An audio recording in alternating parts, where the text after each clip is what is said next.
Hey, it's Jim. I want to make a video for you and give you some feedback on your site. And man, when I make these videos, I really like to be very candid and honest. That's the only way that it's going to be helpful for you. So I enjoy just shooting from the hip and giving you feedback as I see it. So, okay, let's get right to it. On your site, the most valuable real estate is this area before the fold, meaning before someone scrolls down, it's what they see here.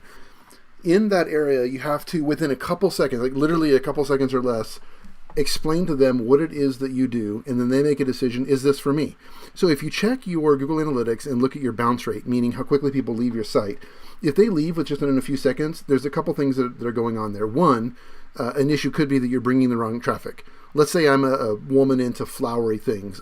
I come to your site, I'm not into techie things, wrong traffic, right? If I'm a dog guy and you take me to a cat site, wrong traffic.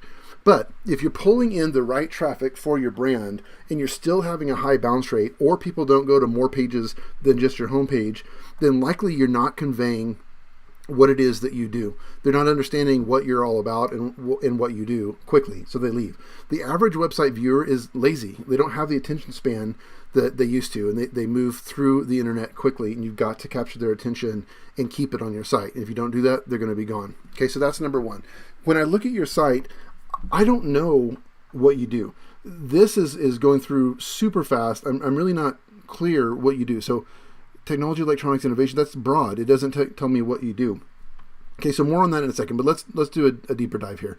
So if you go to my blog.groovejar.com, click on this first article, How to Boost Your Conversion Rate with a Killer First Impression. In this article, I take a really deep dive and talk about what makes a really strong first impression on a site, specifically in the e-commerce space. And I have examples of what's good and what's bad. Okay, so look at this. This is a good example. This is just a screenshot of before the fold content.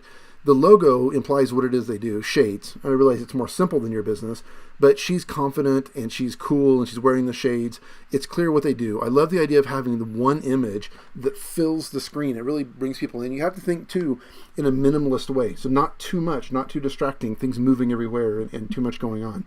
Okay, so this is another example. Now I've made this more distracting by just the little things in pink that I've written, but you get the idea. So this is a nutrition type bar. It's obvious what they sell, and then it's obvious, they're kind of conveying emotions, right? You buy, you help. Buy a bar, feed a child. So it's very clear that they're selling bars. It's immediately obvious. You don't need to scroll any further to see that, okay? This site, it's coffee, man. That's what they sell. Not just coffee, but the world's strongest coffee. It's immediately obvious what they sell. So that is key. So on your site, imagine a redesign of your site where instead of having this large header area, you have one hero image here, and you include your logo in the center of that, kind of like they did on this site, right? So you have your logo and then the other links here. And think about it. So you need to convey what you do in one image, and then also in copy. You can't have just one or the other. It has to be both. The image and the copy. What is it that you do? You got to make that really, really clear or people will leave.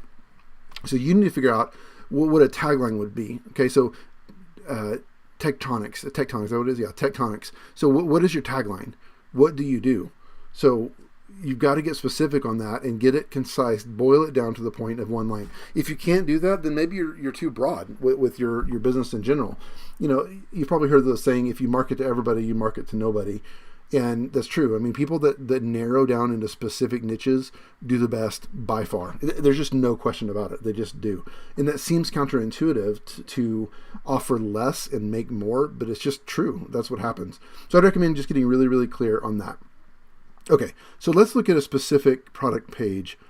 Because right now, man, I've got to be straight with you and tell you that it's just too much, man.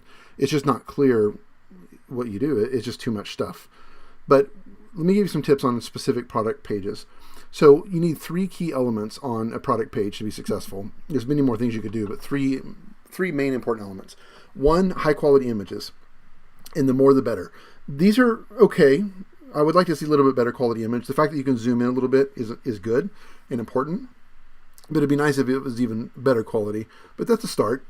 Okay, and then the next most important thing is reviews. So having reviews, if you think about it, like when I go on Amazon, if something has no reviews, I don't buy it. If it has just a few reviews, I'm less likely to buy it, but I'll give it a chance. If it has bad reviews, I don't buy it. So I realize it's difficult and time consuming to get reviews, but you need to do whatever you can to incentivize your customers when they buy your products to leave reviews for those specific products. And again, this can also go back to having too much, because if you have such a wide range of products, it can be difficult to get reviews because you may not sell many of these products. So that's important. Having the reviews displayed on this product page is important, okay? And then recommended items is great, but you've got no copy here about what this is. So, I mean, it's a brake for e-bike. You know, having the specifications here is important on what this is. And in generally speaking, having emotions. So think about it, like in a product, you need to convey specifications and benefits to the customer. That comes through emotions. Now, I admit this is a difficult product to do that with. Let me show you an example. Look at this hand wash gel. So look right here. One whiff of this soothing sea scent, and you may be inspired to stand on the bow of a sailing ship with your arms outstretched like a bird flying towards the shore. So with something as simple and mundane and everyday as hand soap, they've found a way to capture emotions to sell the product. Now, granted, with bike, handles or whatever, that's going to be a little bit more difficult. You'd have a better chance of doing this with your higher end products, like I don't know, like something that like people use for enjoyment, like maybe a drone or I don't know, multicopter would be an example of that. But figuring out a way to convey that is important, would be helpful. So I get that idea is a little less applicable to your particular business, but at the minimum, you want specifications here about this. Okay. So also, I'm a big fan of making sure your about page is good. And I don't know if you have one or not. So if you don't have one, keep in mind that people do business with people, not with businesses. They like to make a connection. So you're the curator of these products. If you have a photograph of yourself, smiling, happy, photograph that builds trust and credibility, it basically indicates to your viewers or your visitors that you're going to stand behind your brand. That's super important to do and super important to make sure they recognize in you. It just builds trust and credibility. So yeah, man, I recommend working on those things first. There's finer elements that we can do that we don't even need to talk about right now, like email capture. My company has tools that do that, the GrooveJar, but you're not there yet, man. There's a few things you would need to do first. Get your traffic up and kind of get some of these things worked out, and then we can kind of go down that path if you want. Talking about the finer points of converting traffic once it's on your site. But these are the big picture things that I've discussed. So, all right, man, I don't want this to come across as overly critical. I think that you're just moving on it, just taking action and getting started is the biggest first step, man. We all have to make improvements to our site, and it's a never-ending process. So it's awesome that you've launched, you've gotten started. That's a huge first step.